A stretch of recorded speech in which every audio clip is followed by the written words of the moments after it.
I'm holding what they call the Dogbane, which we made string out of. So that's what I was showing the kids, is how to break it open and then get the cork stuff inside of it out. And then the outside is the actual string. Cultures are just sort of fading out. I really hope it stays alive, because if they don't learn it, it's going to be gone. We have to show this upcoming generation. Right now they're really young, but they'll get older and learn more.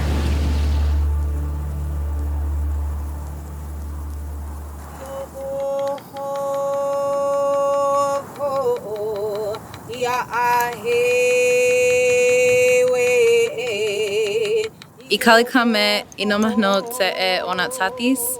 Tsimíto. Hello, my name is Desirae, and I come from the Onatsatis tribe. I am also known as Tsimíto. Tsimíto means hummingbird in my language. My understanding of what it means to rematriate the land is to make it so that way we can nurture the land in the same way that we would nurture our babies in our wombs, in the same way that the mothers would take care of their children. This Mother Earth is taking care of us the same way that we would take care of our mothers and our grandmothers. That's how we have to take care of the land.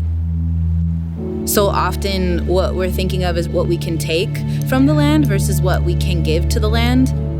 A lot of the times we're very extractive instead of focusing on how we can make life sustainable for everyone. We're just focused on getting as much as we can for ourselves without thinking about the future generations and the repercussions that come from overconsuming.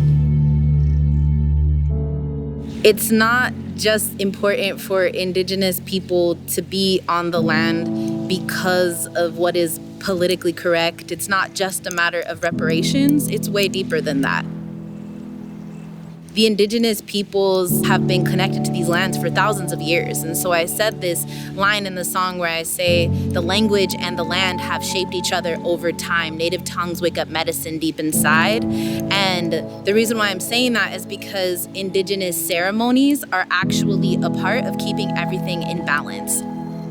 To be on the land, speaking in our Indigenous languages, praying in the way that we have prayed for thousands of years is going to help to make all of life sustainable.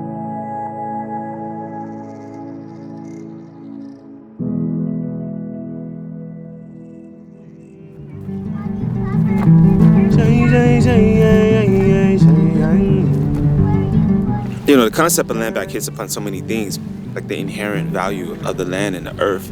And one thing that's really important that a friend of mine, Madhu medicine man, told me, he was like, the third person in every relationship, third entity, is the earth herself. You know, so how are we giving offerings for the earth, working with the earth so that it helps our relationships? And I think this song is an offering in that way, trying to bring us all into this awareness space that, wow, like when our brothers and sisters are living in destitution or having their sacred ways abolished or desecrated, then we all lose from that richness and the diversity of creation. Is it more valuable to have the tree in the ground? Right now, our market says that the tree is more valuable once it's out of the ground and cut up and used for wood. So land back opens up a conversation, really. What do we really value, and how can we actually work together to create value for each other as sacred vessels of life? This is more than about human beings, right? It's not just about us getting land to be able to produce something on that land. It's about us remembering our connection to that land. You can't just erase Indigenous cultures. You can't just erase Indigenous plants.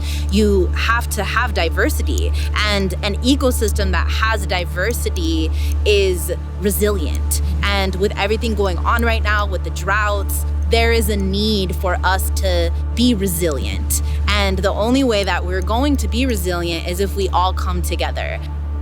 that means that indigenous peoples do need to be able to have a seat at the table. We need to be able to share our traditional ecological knowledge with the rest of the world, because it's important for that knowledge to be remembered. That's not just something of the past, that's something that can still be useful today. So really, I just want to inspire people to listen to the stories of the indigenous peoples, but not just the indigenous peoples. I want people to be inspired to listen to the stories of the native plants and animals, because it's important for them not to get erased either.